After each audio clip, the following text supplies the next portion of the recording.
सोचो एक ऐसी कौम जिनके लिए भूख सिर्फ एक लफ्ज थी, जिनके शहरों में गरीबी का नाम व निशान तक न था, जहां सोना मिट्टी की तरह बिखरा होता था और पानी अल्लाह की रहमत बनकर हर तरफ बहता था। मगर फिर एक ऐसा लम्हा आया जब न किसी फौज ने हमला किया, न जमीन कांपी, न आसमान से आग बरसी। बस अल्लाह का एक हुक्म और सिर्फ एक ही रात, और दुनिया की सबसे खुशहाल सल्तनत हमेशा के लिए खत्म हो गई। ये कोई अफसाना नहीं, ये वो हकीकत है।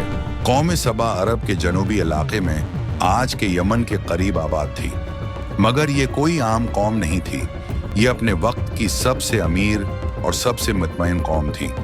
उनकी ज़मीन सरसब्ज व शादाब थी, मौसम हमेशा मुतदिल रहता था और बारिश बिल्कुल अंदाजे के मुताबिक होती थी।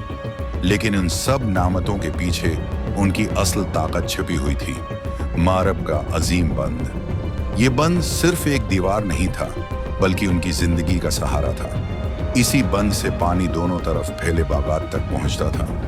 फल इतनी कसरत से होते कि राह से गुजरने वाला मुसाफिर भूख का एहसास ही भूल जाता।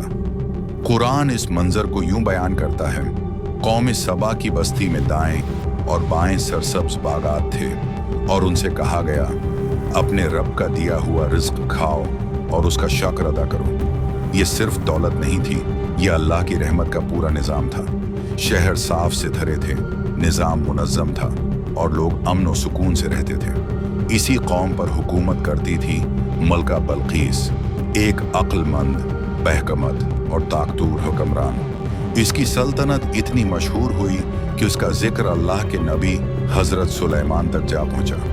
हज़रत सुलेमान वो नबी थे जिन्हें अल्लाह ताली ने ऐसी ताकत अता की जो किसी और को नसीब न हुई। जन्नात उनके हुक्म में थे, परिंदे उनकी बात समझते थे और हवा उनके लिए चलती थी।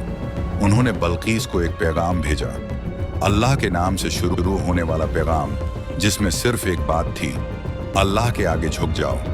बल्कीस ने अपनी कौम से मशूरा किया और कीमती तोहफे भेजे, मगर हज़रत सुलेमान ने सब वापस कर दिए और फरमाया, अल्लाह का दिया हुआ तुम्हारी दौलत से कहीं बेहतर है।